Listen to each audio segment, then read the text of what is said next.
ಬಹುಶಃ ಯಾವುದೇ ಇಂತಹ ಒಂದು ಘಟನೆ ಕಾಲು ತೊಳೆದುಕೊಳ್ಳಲ್ಪಡುವಂಥದ್ದು ಮತ್ತು ಸಾವು ನೋವಾಗುವಂಥದ್ದು ಎಲ್ಲಿಯೂ ಕೂಡ ಆಗಬಾರ್ದು.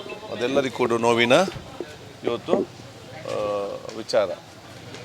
ಬಹುಶಃ ಅದು ಹೇಗೆ ಆಯಿತು ಏನು ನಮಗಿನ ವಿಷಯದಲ್ಲಿ ಗೊತ್ತಿರೋದಿಲ್ಲ. ಅದಂತ ಆಗಬಾರ್ದಂತೇಳಿ ಎಲ್ಲ ನಮ್ಮ ಒಂದು ದೊಡ್ಡ ಮಟ್ಟಿನ ಒಂದು ಯಾವನ್ನ ಹೇಳ್ತೀವಿ ಪ್ರಾರ್ಥನೆ ಆಗಬಾರ್ದು ಅಂತೇಳಿ. ರಾಜ್ಯದಿಂದಲೂ ಸಾಕಷ್ಟು ಸಂಖ್ಯೆಯಲ್ಲಿ ಕುಂಭಮೇಳಕ್ಕೆ ಹೋಗಿದ್ದು ಅದೇ ಮಾಹಿತಿ ಏನಾದರೂ ರಾಜ್ಯದ ಇಲ್ಲ, ಅದನ್ನು ನನಗೆ ಈಗ ನಾನು ಮಾಹಿತಿ ತೆಗೋ ನಮ್ಮ ಸರ್ಕಾರದ ಹತ್ರ ಮಾಹಿತಿ ಇರ್ಬೋದು ಏನಂತೇಳಿ.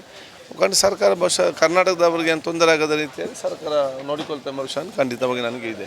ಉತ್ತರ ಪ್ರದೇಶದ ಸರ್ಕಾರದ ಜೊತೆ ಏನಾದ್ರು ಮಾತುಕತೆ ಸಂಪರ್ಕ ಅದು ಗೊತ್ತಿಲ್ಲ, ಅದು ನೀವು ಹೇಳಿದ್ದೀರಿ, ಇದರ ಬಗ್ಗೆ ನಾನು ಕೇಳ್ತೇನೆ. ವಿಜಯ ಸಂಬಂಧ ನಾವು ವಿಸಿಟ್ ಮಾಡಿದ್ದೇವೆ. ನಮಗೆ ಅಲ್ಲಿ UP ಸ್ಪೀಕರ್ ಸತೀಶ್ ಮಹಾನ್ ಅವರು ಬಹುಶಃ ಇವತ್ತು ನಮ್ಮನ್ನು ಆಹ್ವಾನಿಸಿದ್ದಾರೆ.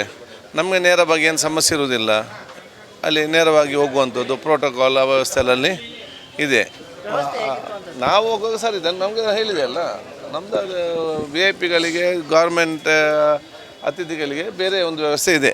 ಸೊ ಅಲ್ಲಿ ಅದು ಏನು ಸಮಸ್ಯೆ, ನನಗೆ ಜನಸಾಮಾನ್ಯರಲ್ಲಿ ಏನಿದೆ ಯಾವುದೇ ನಮಗದು ಗೊತ್ತಾಗಲಿಲ್ಲ. ಇದರಲ್ಲಿ ಏನಿದು ಕೂಡ ಇಂಥ ಘಟನೆಯಲ್ಲಿ ಕೂಡ ಆಗಬಾರ್ದು ಅಂತ ಹೇಳಲಿಕ್ಕೆ ನಾನು ಬಯಸ್ತೇನೆ.